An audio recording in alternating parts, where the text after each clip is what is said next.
Hey, this is Gandini, and this week I got something cool for you. This week we are going to compare the new 17V to the original 17 Gen 5. A lot of speculation about what was going to happen when they introduced this 17V.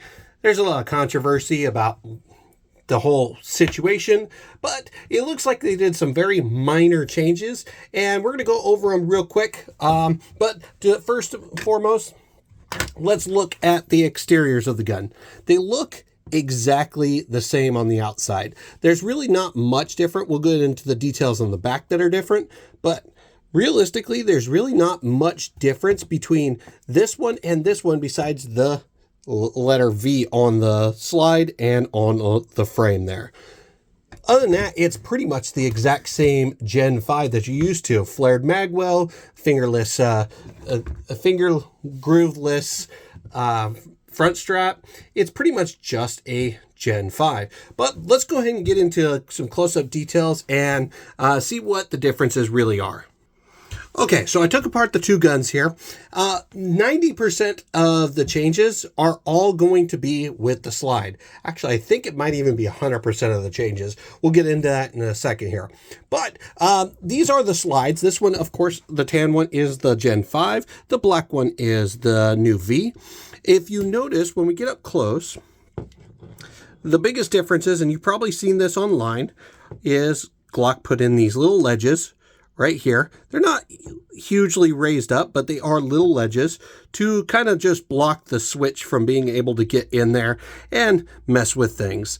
If you notice, the striker is also thicker on the Gen 5 compared to the new V, and the striker channel on the Gen V is a little bit thinner as well.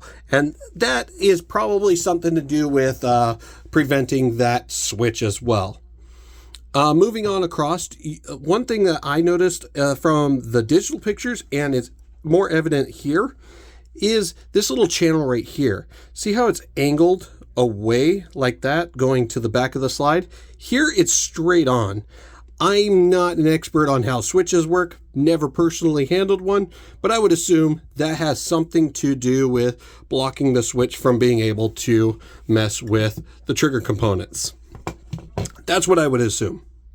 Other than that, it looks like a standard Gen 5 internal. Like the detent is in the same spot, and pretty much everything else is pretty much the exact same. Like they're even using the same recoil spring, all that.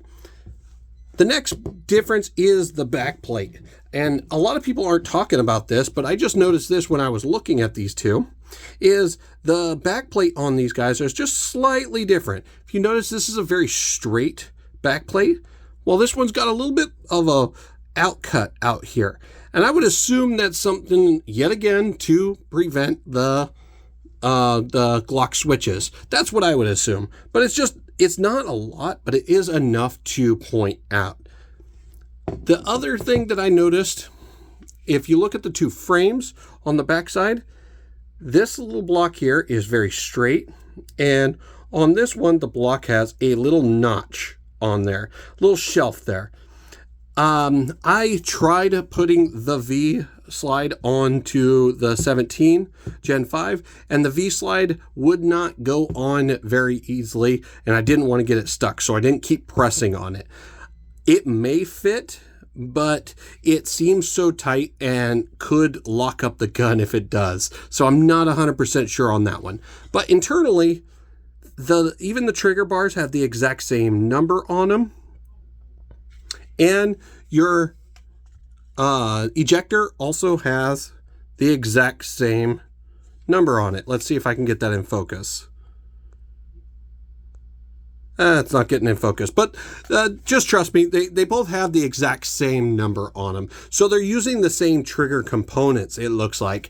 It's just some slight modifications to the little ramps here, the little blocks in the frame, and some changes, of course, to the slide to make it to where a switch won't go on there.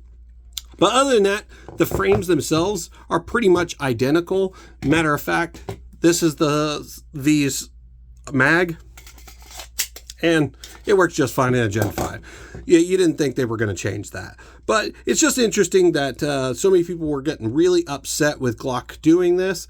And honestly, I understand it from Glock's point of view. The only negative side is now you see them going after other companies. So it is kind of a bummer that Glock did do this, but it doesn't look like they changed enough to make any reliability issues with the gun. So that's a plus. So definitely something cool to look at. So that is just my quick overview of the 17V compared to the Gen 5. I think they didn't do a lot. They did enough to maybe stay off some lawsuits, but not so much to where it affect reliability on this guy. I'm really excited to see what Gen 6 comes out to be, because I'm really excited to see if Glock does any kind of innovation, or if they just yet again bring us a slightly redesigned version of the previous one. That'd be interesting to see what happens. But like I said, this is my quick overview of the 17V compared to the 17 Gen 5. Let me know in the comment sections if you guys are even interested in the 17V. It's definitely something cool. It's definitely something interesting, I should say, to see what they did to kind of block illegal activities. Granted, illegal activities are probably still going to adapt to the new stuff, but whatever. It's what their lawyers said that they needed to do. But nonetheless, this is my quick overview. Let me know in the comment section what you guys think. And as always, I am Gundidi, and I'll see you heathens for the next one. I got a God complex. Haters love to hate, but I never feel pressed. Got a lot on my plate, but I never get stressed. I'll take all the pressure like I'm acing this test. And like a damn Freemason, I'll run this nation. They call me a